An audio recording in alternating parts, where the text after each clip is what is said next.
Il y a quelques jours, avec Étienne Balibar, Karim-Émile Bittard, Philippe Marlière, Réjeanne Sénac, Bélig Nabli, vous avez écrit un texte et vous dites notamment « Si l'on souhaite participer d'un horizon de paix et de justice, et non d'une surenchère de division et de haine, le temps est aussi un appel à la vigilance face à un traitement médiatique et politique occultant ou déclassant certaines victimes et certaines responsabilités. » Alors qu'est-ce que ça veut dire? Parce que il y a d'un côté des gens qui nous disent depuis 50 ans, depuis 60 ans, depuis 70 ans, c'est un deux poids deux mesures dans les vies palestiniennes, dans la façon dont on parle des vies palestiniennes et des vies israéliennes. Et en même temps, on est confronté évidemment à une horreur de toutes parts et l'horreur de cette attaque du Hamas.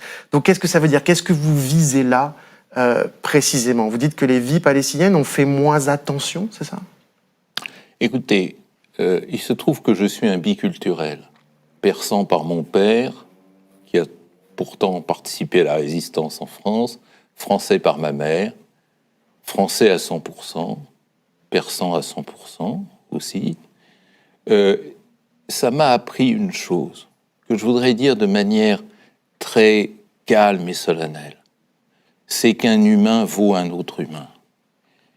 J'ai eu l'occasion, de par mon métier, de visiter 115 pays et d'y faire des conférences. Et partout, j'ai trouvé les mêmes humains. Et si je vous dis qu'un homme vaut un autre homme, un humain vaut un autre humain, ça veut dire que la souffrance d'un être humain est égale à la souffrance d'un autre être humain.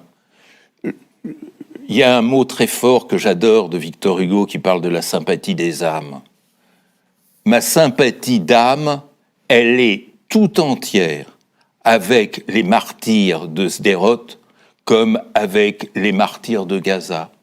Je pense que si on veut entrer dans un monde mondialisé, comme c'est de facto le cas, il faut faire de ce principe la base de tout et surtout rompre avec une culture qui nous habite encore et surtout qui habite nos dirigeants, qui est une culture hiérarchique.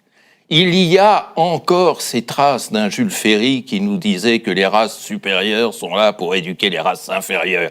En gros, ma mère aurait dû éduquer mon père, si je comprends bien.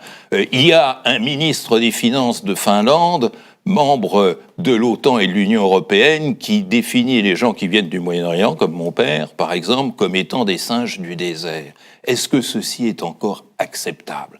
Moi, je dis qu'on gagnera la bataille de la mondialisation si on gagne la bataille de l'humain. Et c'est la raison pour laquelle j'écris ce livre sur l'approche subjective des relations internationales. Alors, il faut qu'à chaque instant, chaque mot, chaque phrase, chaque émotion soit réglée autour de ce principe. Et c'est vrai que j'ai vu des reportages qui ne regardaient pas ces souffrances absolument identiques de la même manière et ne leur donnaient pas le même écho.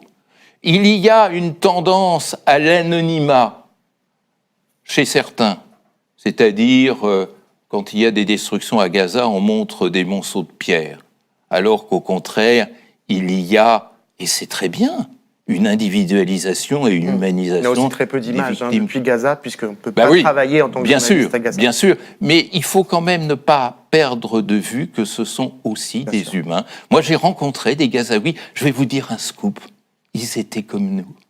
Ils avaient des joies, des peines, des bonheurs, des malheurs, des souffrances, des espoirs. Eh bien, si vous ne partez pas de cette unité de l'humanité, vous tombez soit dans les délires de la police de pensée dont on parlait tout à l'heure, soit dans un racisme structurel. Il faut l'éviter, puisse-je voir ça avant de disparaître de ce monde.